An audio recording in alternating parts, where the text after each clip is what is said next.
The Gloriana Set by ThebeMoon, read by LMX Mabella. Chapter 17. Truth and Consequences. Hermione and Theo stared at the head boy. "Arresting Draco Malfoy," Hermione repeated. "Arresting him." "For what?" Theo wanted to know. Ernie shrugged. For such a busybody eager to organize things, he had a distinct lack of curiosity about anything that mattered. "They didn't say, but it's high time they did something about the Death Eater." Hermione ignored this, leaving Theo without a word and running up to McGonagall's second-floor office. Ernie trailed behind, panting. Her mind whirled. Aurors at Hogwarts, arresting Malfoy. How was that possible? Where was the proof? Malfoy may be considered an adult in the wizarding world, but his status as a Hogwarts student preempted that. Aurors could not simply dance in and arrest a student without... A powdered porcupine.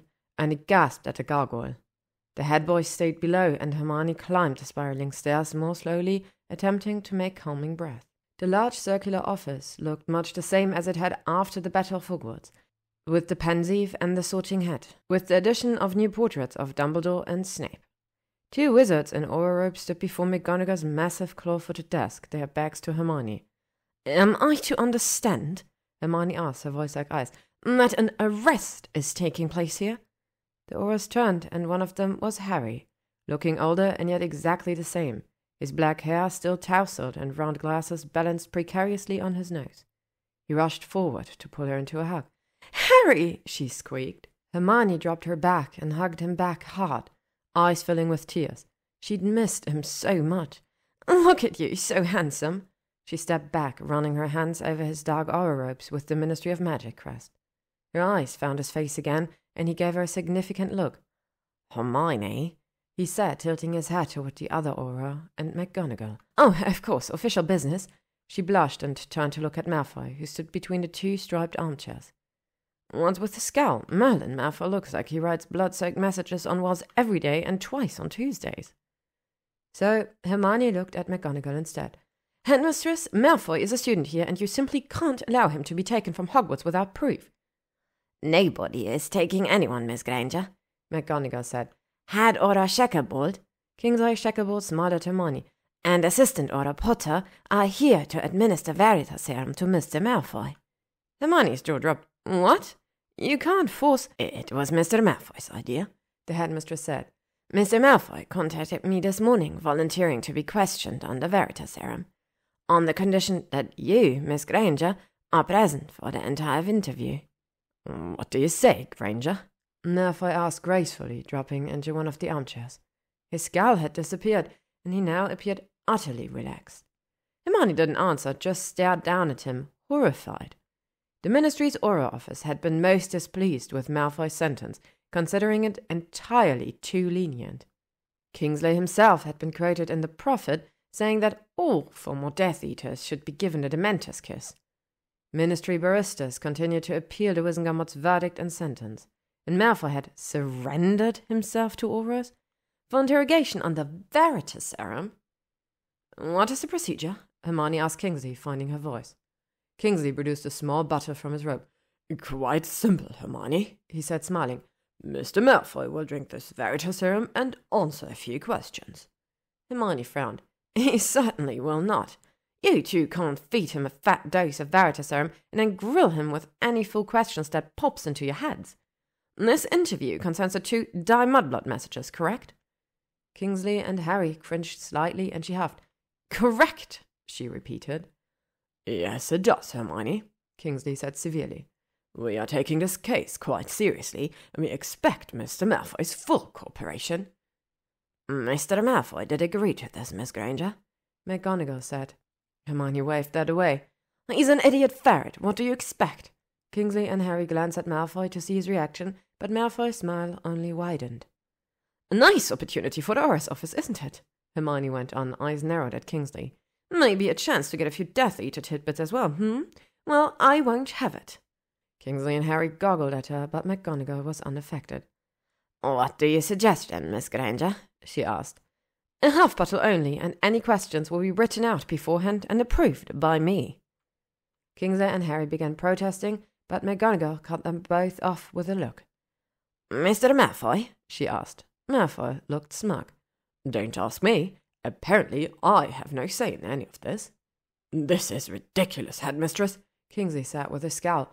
"We are Aurors. We have a responsibility to protect the public, and it is our duty to question Mr. Malfoy thoroughly either here," he glared at Malfoy, "or at the Ministry." "You aren't taking him anywhere," Hermione stormed. "He is a student." "Yes, he is, Miss Granger," McGonagall said, "and as headmistress of Hogwarts, I am perfectly capable of protecting Mr. Malfoy's rights." "Well, you've done rubbish of a job so far," Hermione said. "Hermione!" Harry cried. Kingsley's face was stern. "Mr. Malfoy, we appreciate your agreement to be questioned under Veritaserum, and I'm sure you wouldn't want to go back on your word." Malfoy looked up at them all, eyebrows raised slightly. "He's the one under suspicion, and he's calmer than any of us," Hermione thought. "I have no intention of going back on my word." Malfoy's voice was cool. "I agreed to be questioned under Veritaserum provided that Granger was present. If her demands are not met, she will likely stomp out of here in Gryffindor fit of righteous anger, and then there can be no interview." Silence followed this statement. McGonagall pursed her lips thoughtfully, while the Aurors looked simply furious. Hermione gave Malfoy a rare smile of approval. She always appreciated a nice turn of logic.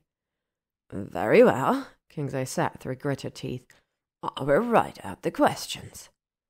"And half a bottle of potion only," Hermione reminded him.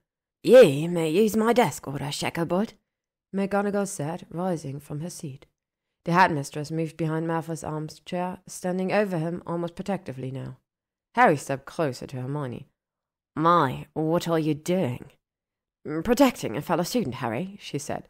"But it's Malfoy," he hissed, sounding just like Ron. "So," she hissed back, "his mother saved your life, remember? The Ministry can't simply drug people in and pump them for information." "I'd bet anything Malfoy knows something," Harry said. "I mean, Hermione, look at him."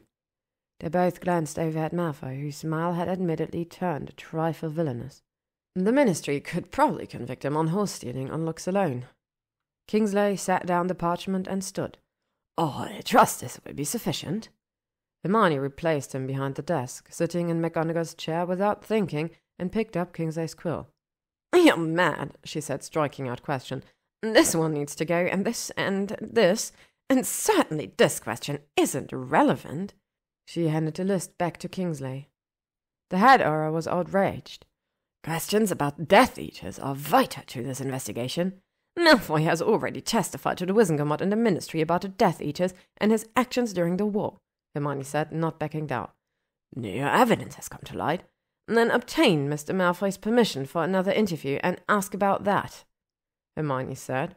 She folded her hands on the desk before her and looked beadily at Kingsley. "This interview is about the 2 dyed mudblood messages." "Hermione," Harry begged. "No, you have to keep saying that."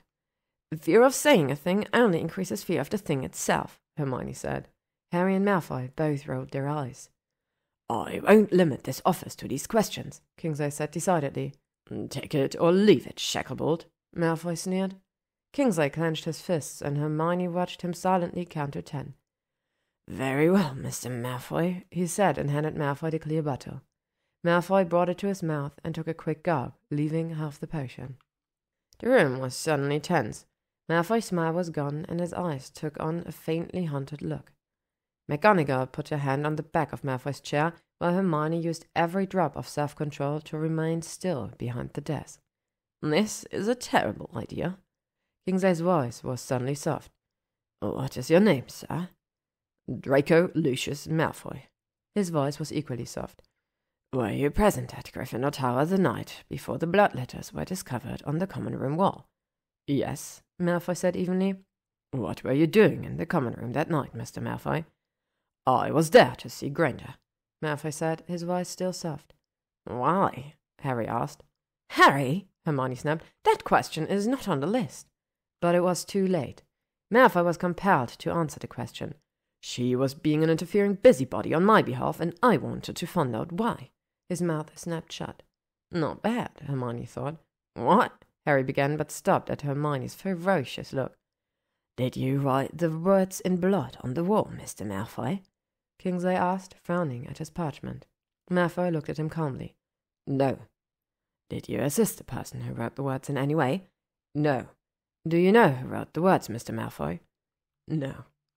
When did you leave the Gryffindor common room that night? Granger escorted me out about 10 minutes after midnight, Malfoy said. Hermione saw you out? Harry asked. You two were alone in the common room? Yes and yes, Malfoy said, teeth clenched. Harry! Hermione cried. Harry ignored her and stepped closer to Malfoy. What were you doing in the common room with her? Were you drunk? Hermione stood. Harry, stop it. I was drinking siren scotch. I was waiting for Granger to wake up from her nap on the sofa.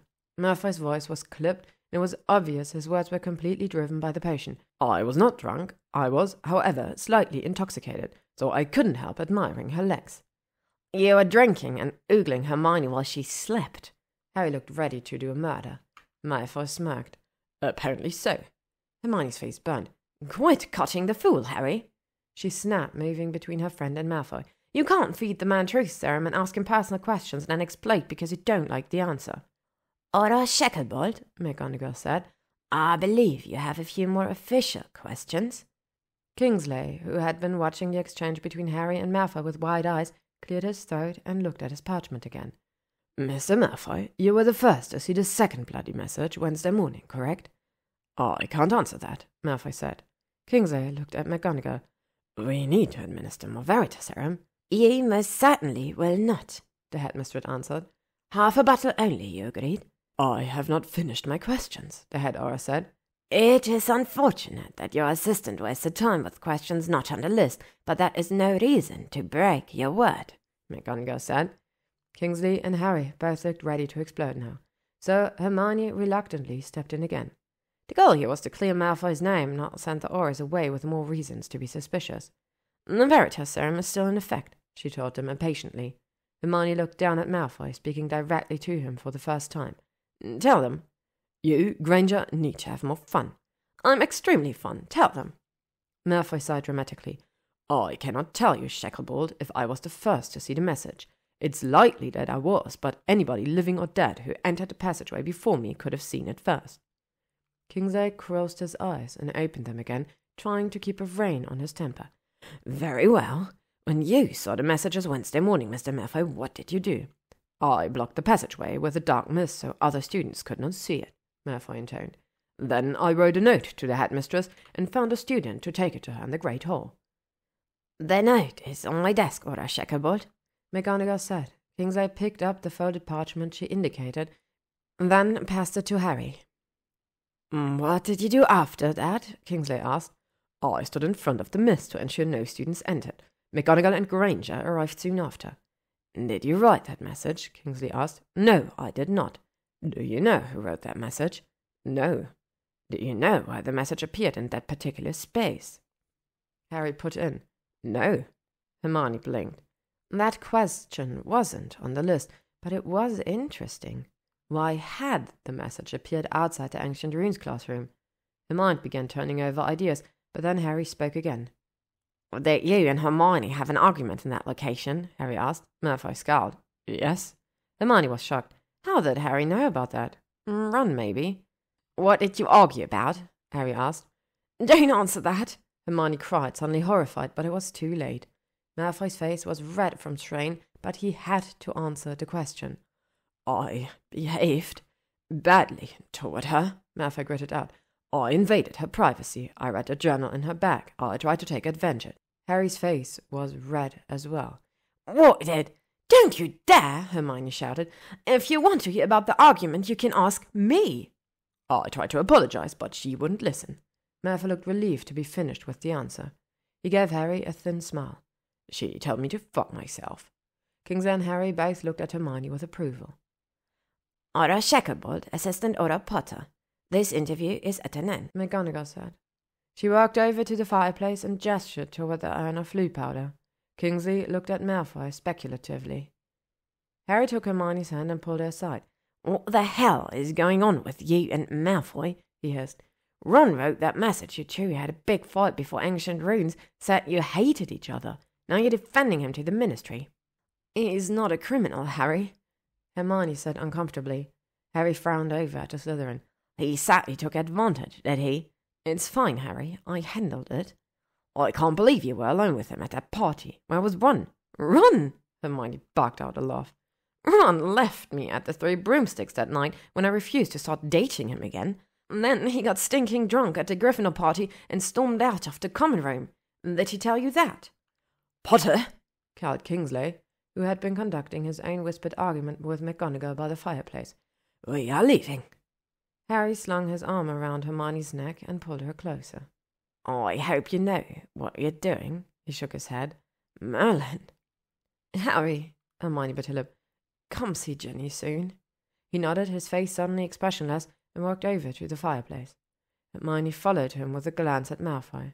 The Slytherin had apparently recovered from any small embarrassment, now lounged in his chair with an insolent smile. Take care now, Malfoy called to Kingsley. Kingsley rounded on him, a handful of purple flue powder dribbling from his clenched fist. Malfoy, he barked suddenly, are you currently in contact with any Death Eaters? Shacklebolt, how dare you? McGonagall shouted. Malfoy jumped to his feet, his own fists clenched. The look on his face frightened Hermione, and her breath caught. Even Harry looked aghast. No, Malfoy ground out, I am not in contact with any of them. Any active Death Eaters consider me a blood traitor and would happily murder me if given the chance. Hogwarts is the best place for me right now. I certainly wouldn't trust anyone in your pitiful Auror's office, except perhaps Pothead here. Malfoy looked as if he wanted to cut out his tongue for those words, but Hermione couldn't help the smile spreading across her face. She looked triumphantly at Harry, who nodded reluctantly. Kingsley's face was full of frustrated rage. Ministry of Magic, Auror's office, he snarled, throwing his remaining powder into the fireplace and disappearing. Thank you, Headmistress, Harry said to McGonagall. I'm sorry for this scene in your office. Don't apologize to me, Mr. Potter, she said tartly. Apologize to Miss Granger and Mr. Malfoy. I'm sorry, Hermione, Harry hesitated. Malfoy? I forgive you, Potter, Malfoy said magnanimously. Sometimes incompetence can't be helped. Do you always have to be an enormous git? Harry snapped. Apparently, I hardly know I'm doing it anymore, Malfoy said. His eyes cut over to Hermione. I think Granger likes it, though. Oh, gods, Harry, please leave, Hermione begged. With pleasure, Harry said, scooping up powder and throwing it into the flames. Ministry of Magic, Auror's office. Harry vanished, and Hermione rounded on Malfoy. You! She couldn't find words bad enough to describe him. I must say, Mr. Malfoy, that you are often your own worst enemy, McGonagall observed. Undoubtedly, Malfoy said. You will remain at this office until the Veritasium is quite out of your system. You may rest assured that I will ask you no questions. She continued, sitting behind her desk. Thank you, Headmistress, Malfoy said.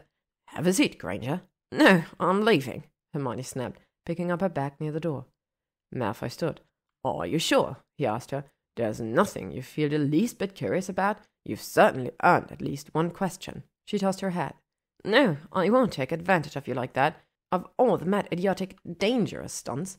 Come on, Granger, he said, stepping toward her. Ask me about my family. Ask me about the Codex. Ask me how I slept that night. You may never have this opportunity again. Stop wheeling, I said no. He halted a few feet from her, eyes glittering. Come on, take advantage of me. Wasn't this little interview enlightening? Hermione sniffed. No, Malfoy, she said. You didn't say one thing in this office that I didn't already know. Malfoy blinked, startled, and she spun on her heel and left the room. To be continued. Thank you for listening to The Gloriana Set by ThebeMoon, read by Alomax Mabella. If you would like to stay up to date on upcoming chapters and stories, you can follow me on AO3, YouTube, or Spotify.